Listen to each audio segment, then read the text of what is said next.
Even Jesus stepped away to breathe. Why do you think you shouldn't?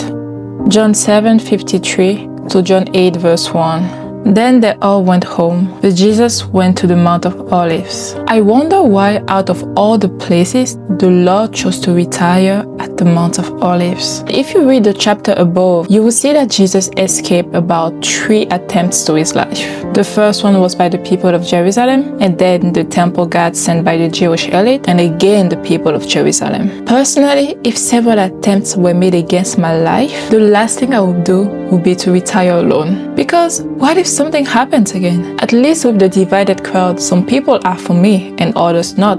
But there is some kind of balance. But that is the exact difference between Jesus and us. He knew who to rely on and when he was supposed to rely on him, the Father. So the Mount of Olives was just not anything for him. It was a place of prayer, a place where he could go and be anointed and filled by the Father. Luke 21 verse 37. Each day Jesus was teaching at the temple, and each evening he went out to spend the night on the hill called the Mount of Olives. I do have a question for you.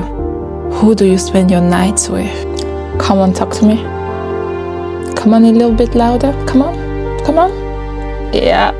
Let's look at another verse. Luke 22 verse 39 to 40. Jesus went out as usual to the Mount of Olives, and his disciples followed him. On reaching the place, he said to them, "Pray that you will not fall into temptation." I want to highlight the word usual. He went as usual, meaning this was a habit of him. He had mastered, and he was even pulling others into this direction. See how it says, and his disciples followed him? And then as he reached the place, he didn't give them an instruction. Pray that you will not fall into temptation. Unfortunately, we know how this segment ended, but again, we can see that this was a habit that Jesus had mastered, and he was able to pull his disciples into that. So I do wonder, what heavenly habit have you mastered since you gave into the gospel? And are you practicing it alone, or are you pulling others into that?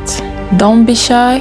Please talk to me. I don't want you to ponder on it because you have pondered enough. You probably have an answer, you do.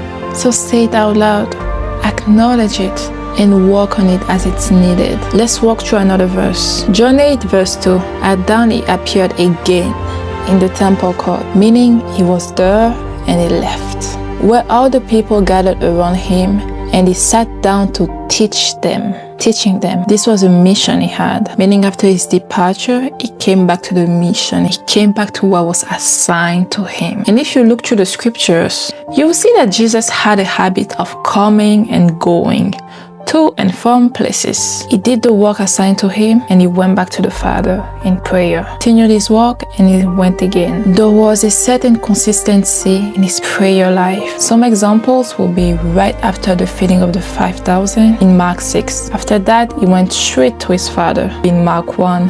After he healed the mother-in-law of Simon, he went straight to his Father. Jesus was and he is the pinnacle of work-life balance. This is something I truly believe in. The definition of a man on a mission. Like, if you ever hear this word, normally his name should be written there.